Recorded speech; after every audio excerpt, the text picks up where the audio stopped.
ఇంకా నీ గురించి తర్వాత చెప్తాను. చాలా మాట్లాడుకోవాలి. మెగా స్టార్ చిరంజీవి గారు మీ అందరికీ తెలుసు. మా అందరికీ జీవితాన్ని ఇచ్చిన మా అన్నయ్య. నేను కానీ మా తమ్ముడు పవన్ కళ్యాణ్ కానీ, బన్నీ కానీ, రామ్ చరణ్ కానీ, తేజు కానీ, వరుణ్ కానీ, నిహారిక కానీ, అరవింద్ గారు కానీ, నేను కానీ అందరం కూడా మా అందరికీ లైఫ్ ఇచ్చినటువంటి వ్యక్తి మా అన్నయ్య.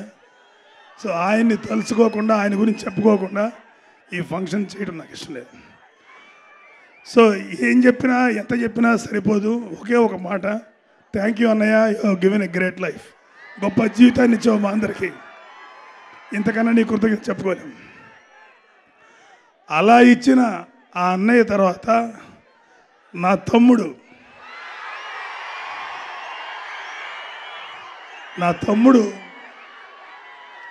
ఆయన ఒకలాంటి లైఫ్ తనకి ఇచ్చాడు. పెద్ద హీరో నా తమ్ముడు. కానీ సినిమా ఇండస్ట్రీలో నెంబర్ 1 పొజిషన్లో ఉండి కోట్ల రూపాయల సంపాదనను కూడా తృణప్రాయంగా వదిలేసి నిస్వార్థంగా ప్రజల సేవ కోసం ముందుకెళ్తున్నాడు. ఈ సందర్భంలో అది మాట్లాడచ్చో మాట్లాడకూడదో నాకు తెలియదు. మీ అందరికీ ఒక మాట చెప్తున్నాం. ఎన్నో కుతంత్రాలు, ఎన్నో కుయుక్తులు, నీచమైన రాజకీయాలు మా మీద చేస్తున్నారు. ఎందుకంటే మేము సినిమా ఇండస్ట్రీలో ఉంటే మమ్మల్ని ఎవరేమనరు. కళ్యాణ్ బాబు లాంటివాడు అన్ని అడ్డంకుల్ని తొలగించుకొని మీ ముందుకు వచ్చాడు చూసారా, అలాంటి వాడు రాకూడదు. వీళ్ళకి వస్తే ఇలా యాషాలు సాగవు. మీ అందరి కోసం, మీ అందరి బాగు కోసం, మీ పిల్లల మంచి భవిష్యత్తు కోసం తనకున్న భవిష్యత్తును వదిలేసుకొని మీ ముందుకు వస్తున్నాడు.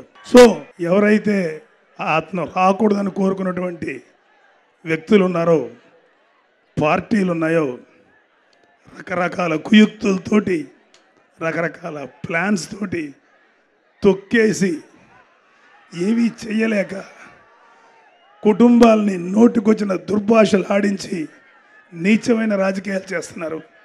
వీళ్ళందరికీ దుమ్ము దులిపేలాగా రాబోతున్నాడు పవన్ కళ్యాణ్.